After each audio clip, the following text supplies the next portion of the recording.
In light of the ongoing intense clashes between the Ethiopian National Defense Forces, ENDF, and Amhara Fano forces across various areas in the Amhara region, we have recently obtained critical updates directly from the battlefield, which I am eager to share with you in this comprehensive video briefing. Commencing with the latest developments in Densa, a town in southern Wello, it has been reported that Fano forces have successfully gained control after engaging in fierce combat with ENDF soldiers. The latter incurred substantial losses during the intense clashes. Fano sources proudly assert that their forces triumphed over the NDF, subsequently entering and securing control over Densa. Notably, Fano claims include the assertion that a significant number of ENDF soldiers were either killed or wounded in the process. Furthermore, Fano forces purport to have seized a considerable arsenal of weapons that previously belonged to the ENDF. Shifting our focus to Ajbar, another area within southern Wello, reports suggest that Fano forces have effectively surrounded ENDF soldiers, prompting intense fighting. Allegedly, Fano issued an ultimatum for the ENDF to surrender during the course of the conflict. Disturbingly, it has been reported that Tesfar Alabachu, the County Prosperity Party secretary head, who was purportedly aiding, supporting, and providing information to ENDF soldiers, lost his life in the clashes in Ajbar. In the Burta-Menkusa road within the Mangeya area of Gojam, Fano forces strategically ambushed two separate ENDF convoys. The aftermath of this ambush witnessed heavy losses on the part of the ENDF, with numerous soldiers reported as killed and wounded, and a significant number of ENDF vehicles destroyed in the process.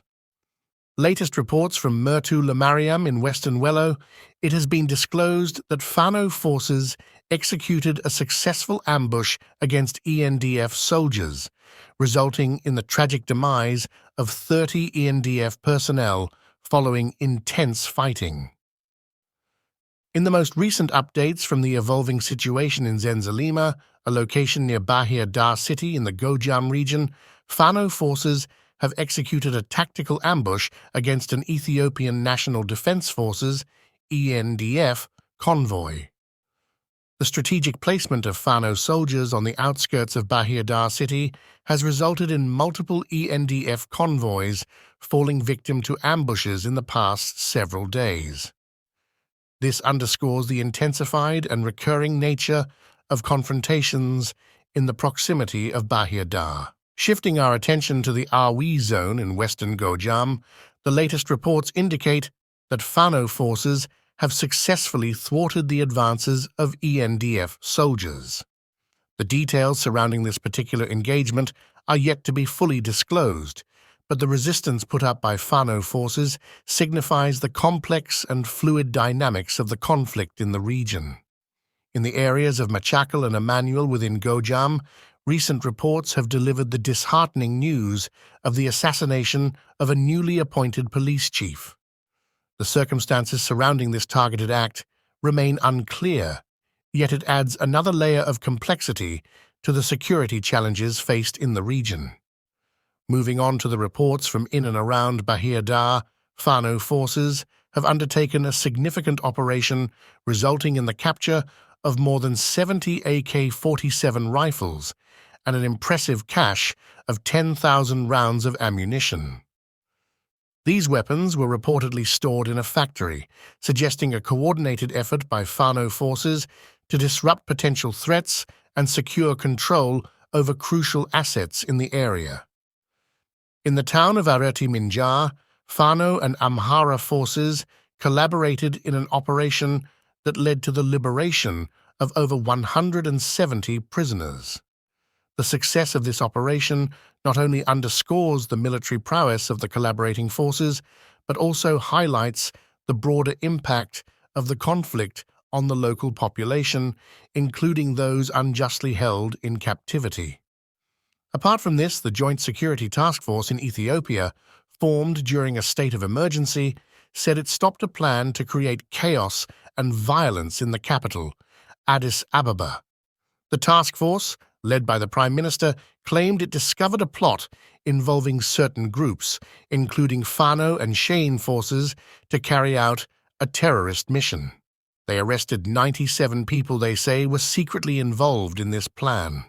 At the same time, organizers of a peaceful anti-war demonstration in Addis Ababa were reportedly arrested. These organizers had informed the authorities well in advance, as required by the law, but the city banned the demonstration, citing security concerns. The Ethiopian government's task force also accused those arrested of having ties to terrorist groups in the Amhara and Oromia regions. It mentioned an attempt to bring armed groups into Addis Ababa and claimed to have seized weapons. The task force suggested that the peaceful protest was a cover for harmful intentions against civilians. This situation comes amidst a larger context of conflict in the Amhara region, ongoing battles against the Tigray People's Liberation Front, TPLF, and clashes with Oromo nationalist forces in the Oromia region. The anti-war demonstrators, however, believe Ethiopia cannot endure more war and plan to demand the government to end the conflict through peaceful negotiations. The government, on the other hand, labeled their movement as a terrorist plan to cause trouble in Addis Ababa. Ethiopia finds itself in a complex and tense situation as the Joint Security Task Force, established during a state of emergency, claims to have thwarted a plot to instigate chaos and violence in the capital, Addis Ababa. The task force alleges involvement from groups such as Fano and Shane forces and asserts the arrest of 97 individuals connected to this supposed plan. Simultaneously, the organizers of an anti-war peaceful demonstration in Addis Ababa were reportedly arrested, even though they had informed authorities well in advance, as required by law. The city authorities, citing security concerns, banned the peaceful protest. The government's task force accuses those arrested of having ties to terrorist groups in different regions, suggesting an attempt to bring armed groups into the capital. The task force claims to have seized weapons and implies that the peaceful protest was a disguise for harmful intentions against civilians. The government emphasizes the importance of maintaining law and order and asserts that decisive actions are being taken.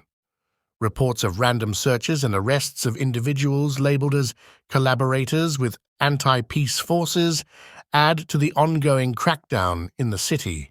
This situation unfolds against the backdrop of broader conflicts in the Amhara region, a prolonged war against the Tigray People's Liberation Front, TPLF, and ongoing clashes with Oromo nationalist forces in the Oromia region.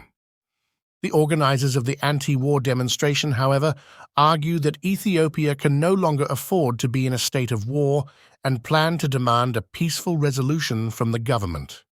In response, the government categorized